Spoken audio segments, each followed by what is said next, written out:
Hey there, welcome back to Reddit Dating, the best channel for Reddit cheating stories. Be sure to like, subscribe, and hit the bell notification for more stories like these. Now, let's get into the video. Revenge is a dish best served soiled. This is the story about how I found out my girlfriend of over 3 years was cheating on me, and how I went about getting my revenge. This happened over a year ago, so it's been good to get it all down. Been thinking about it for a while. Certainly feels cathartic, and I've tried to make it as entertaining as possible. Thanks in advance for reading. I suppose firstly I should start by telling you how I met my girlfriend and what she came to mean to me. I first met Sarah at a yoga class in the summer of 2016. Never in my life did I think I would see myself going to something like that. The silly spandex, the holier-than-thou attitude, the way everyone talked to each other like they were high. It's not something I ever imagined myself doing, but when I hurt my back after falling from a first-floor roof at work, I decided to give it a shot on the recommendation of my back masseuse, and found a hall in my city doing beginner yoga classes. When the day to go came, and I walked through the door, I instantly stuck out like a sore thumb. Everyone was standing around talking, dressed to the nines in their best yoga gear, while I sauntered in wearing bog-standard shorts and t-shirt, looking like someone from a cowboy flick walking onto a sci-fi movie set. I immediately wanted to about turn and leave, of course, but the woman doing the class seen the look of pure terror in my eyes and came up to me and said hello. I told her why I was there, and that I didn't feel very comfortable, but she insisted that I should give it a try, as she thought it would help my back problems, and if not, well, no harm no foul. I felt better at that point, and though it might as well try and get my money's worth, even if I do end up looking like a diseased pretzel. It was then that I looked across the room and seen the same look of terror that I had no doubt been portraying. That was Sarah. She had not long found out she had scoliosis, after years of been misdiagnosed, and told that it was all in her head among other things. She was there with her mother, who was with her for emotional support and to see how she got on. After seeing her, I instinctively gravitated towards her in the same way that a drowning person gravitates towards a life ring thrown at them. After the yoga instructor had a chat with her, she shouted me over and said that it was Sarah's first time too, so maybe we should sit next to one another and give each other a bit of support. I said that was cool with me, and she also smiled and nodded, so I walked over. We hit it off right away. My emotions went from a bit of to serious amusement as we both attempted to fit in with the rest of the class.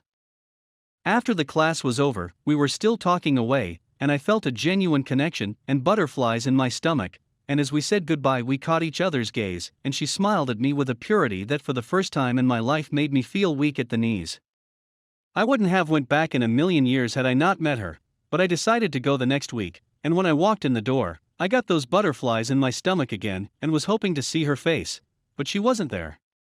As I was sitting there, I felt this feeling of pure dread and was sat thinking, what the am I even doing here? I felt this sadness that was hard to describe. It kinda reminded me of when I went to this holiday caravan park when I was about 12 with my gran and cousins, and there was this big center with pool tables and amusements and all that stuff.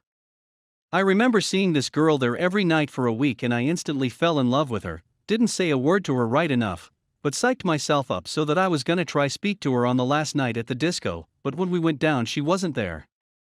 I'll never forget that feeling of sadness as we went home. That girl had walked out my life, and she probably didn't even know she walked into it. I felt the same aching sadness when I didn't see Sarah. I knew nothing about her, had no way of contacting her, and felt this surreal sadness that was hard to quantify. About 4 months later, I was working on a roof repairing a truss damaged in a storm when we decided to stop for a break. As we made our way back to the van, the house owner came out and asked us if we wanted cups of coffee. We accepted, and she came out with coffee and biscuits. As soon as I seen this woman, I just knew her face from somewhere, but couldn't for the life of me place her. It wasn't until that night, after racking my brains, that I realized it was at that yoga hall I had seen her before, and it was Sarah's mother. The next day I was back finishing the job and the same thing happened. We stopped for a break, went down towards the van, and the woman came out asking if we wanted some coffee. After we finished up, I took the cups and biscuit wrappers back, and as I was passing them over to her, I asked how her daughter was and was she still having back problems. She looked surprised but smiled at me and said yes, then asked how I knew her. I replied that I'd spoke to her at a yoga class months back. She laughed and said she remembered me now. I then gave her a card with my number written on it and asked if she could maybe get her daughter to text me as I wanted to get back in touch with her. Shoot my shot, I thought, wish I hadn't now. I got a text message that night from Sarah asking how I was and that she had looked for me again at the yoga hall but I wasn't there. Turned out she had went back the week after me as she thought it was bi-weekly. We met up soon after, really hit it off again, and after 8 months she moved in with me. She was funny, smart and sweet as well as being the most uniquely beautiful person I'd ever met. She had a whimsical beauty to her, pointed ears and defined features. She reminded me of a she-elf or something. I truly thought I'd found my soulmate. She had moved into my home and everything was going great guns. She was on disability and got personal independence payments, and was getting steroid injections for her scoliosis, which along with painkillers and exercises were keeping her pain at bay.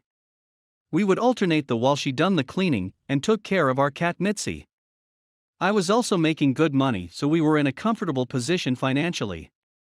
When I got back from work, we'd always be doing things like going out walks or the like, just always in each other's company. It was at this point I was seriously contemplating proposing to her. Things changed around Halloween 2019. Our life was always very active, but there were times when she occasionally wasn't up to it, and I was fine with that. We'd work around positions that were comfortable for her due to her back problems, but I'd say in general, she had a high drive. Well, around October she started complaining a lot about her back hurting more, especially just before the times we'd usually go to bed together.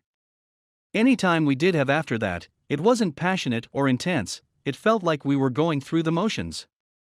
She started complaining while we were in the middle of it, so at that point I'd stop, of course. I started feeling really frustrated, but I was positive that it was just a blip, and that we'd get through it together. Thing is, she seemed fine in other aspects of her life, she seemed happy. The first real red flag for me came in December when she completely stopped showing me affection. She just became cold towards me. She seemed repulsed when I put my arms round her or tried to take her hand. She was the one who was so touchy-feely, hands in hair, constant reaffirming touches, kisses and cuddles. When we'd sit on the couch, she'd basically be on top of me. That all completely stopped. Didn't for Mitzi though. Yes, that's right, I ended up jealous of our cat. At this point we were in the new year, and I suspected her of cheating. She had become downright hostile towards me. I started trying to up my workload around the house, but nothing was good enough. I ended up constantly being belittled and walking on eggshells, couldn't do right for wrong, and was starting to become a humorless shell of my witty former self. One night I got a hold of her phone and looked through it. Nothing, was clean as a whistle. Wasn't even any messages from her friends or her mother, which I found weird. Was then that my friend told me that if we were on the same plan then I could check on the carrier's website and see all the activity from her phone. We were on the same plan, and I paid for her phone. That night I logged into my BT account, navigated to mobile, then her number, started to sift through, and there it was, thousands of texts and calls to this one specific number. It had started 6 months previous, and it had dates, times, and how long the calls were. She'd be speaking to and texting this person for hours and hours, while I was at work, deleting everything before I got home, then going cold turkey when I got back. I googled the number and up came a local garage, one where she had got her car fixed previously. I remembered it taking a while for it to get fixed and her complaining about it a lot. The whole thing was a long drawn-out affair, in more ways than one apparently. At this point I was ice cold. I already had got it into my head she was having an affair, so getting it confirmed was more of a relief than anything else. I wanted to catch her in the act, rather than have her attempt to gaslight me and squirm out of the circumstantial, so I found out everything I could about this guy. I found out where he lived, that he had a young wife and child, found out what car he drove, even walked in asking about prices, so I could look this guy in the eye and get a measure of him. His name was Carl with a K. I knew the affair was physical for lots of reasons, but the fact that their phone calls and texts stopped dead from 1 to 2 each day said to me that was the time they were meeting up. I came up with all sorts of silly plans, to loan my friend's car and sit at the end of the street, then wait till she drove out, then follow her to the place she was meeting this guy and jump out the car while they were in the act. Like surprised there were too many variables in that though, and I'm no private detective. One day I decided to drive by his garage about 1:30 and her car was just sitting there, and the place was locked up, so mystery solved.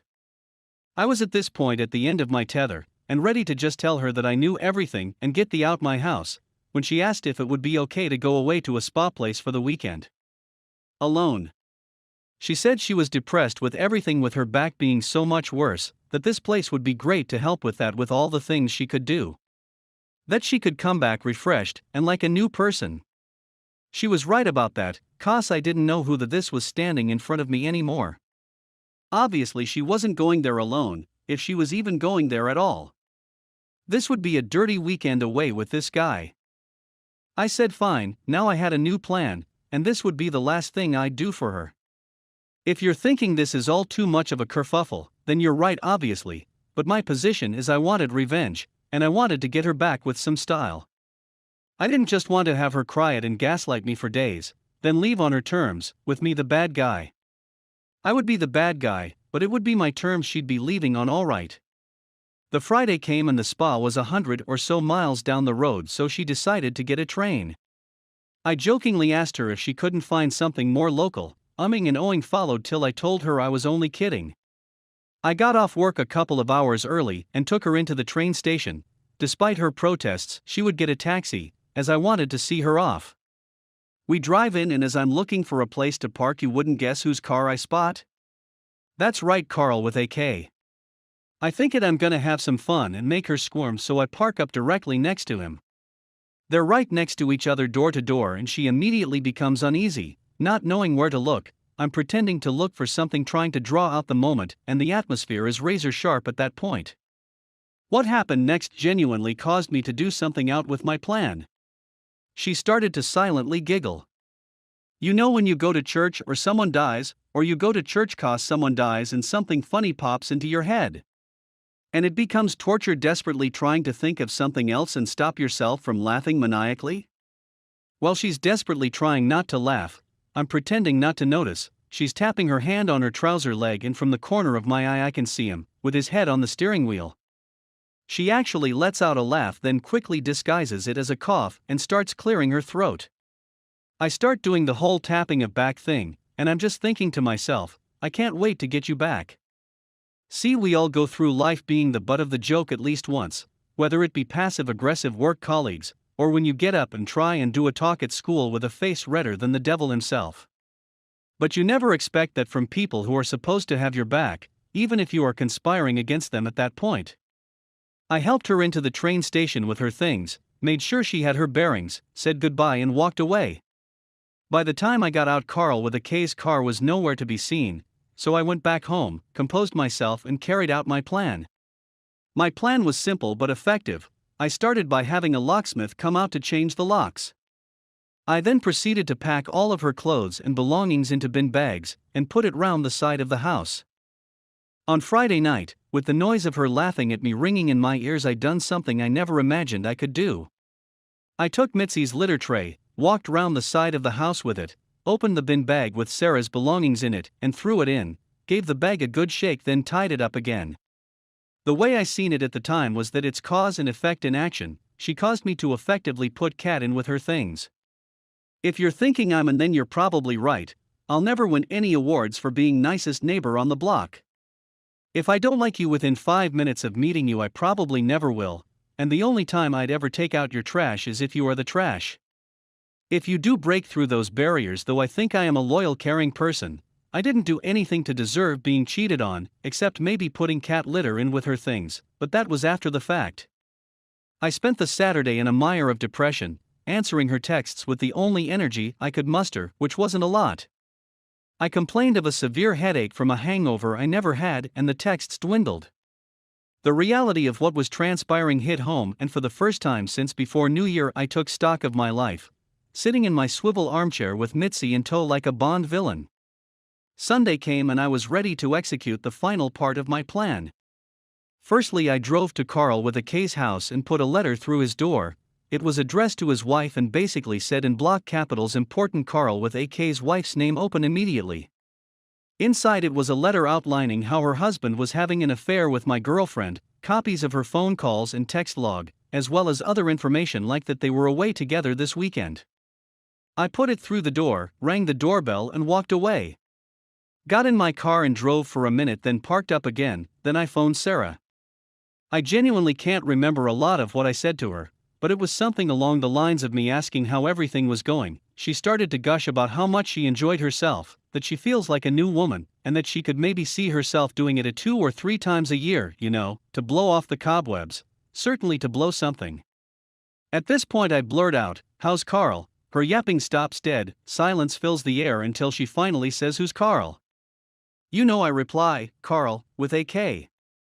I then proceeded to tell her that I knew everything, that I'd changed the locks, and all her stuff was round the side of the house. Instead of being apologetic, she goes on a thunderous diatribe, blaming me for everything, basically stabbing me in the back while complaining that my backbone was blunting her blade. At the end I told her how her stuff smelled of Mitzi's and hung up. I blocked her number and didn't see hide nor hair of her until the Wednesday. When I came back from work, she was sitting on the doorstep, all the bags had been moved. I ignored her, walked round the back, let myself in the back door, and locked it behind me. Haven't spoken to her since, although she's made her attempts, including a letter. In regards to Carl with a K, I don't know what happened between him and his wife. I do know that he said it wasn't personal to a friend of mine. That made me angry, like, is that supposed to make it better? Someone saying something isn't personal just means it isn't personal to them. It was to me. If someone smashes through your front room in a 4x4 obliterating everyone you've ever loved, is it easier to get over if they didn't personally mean it? Is it easier to pick up the pieces and put them back together again? No. I heard that COVID hasn't been kind to his business though, but you won't catch me shedding no tears for that, unless it's tears of laughter, that is.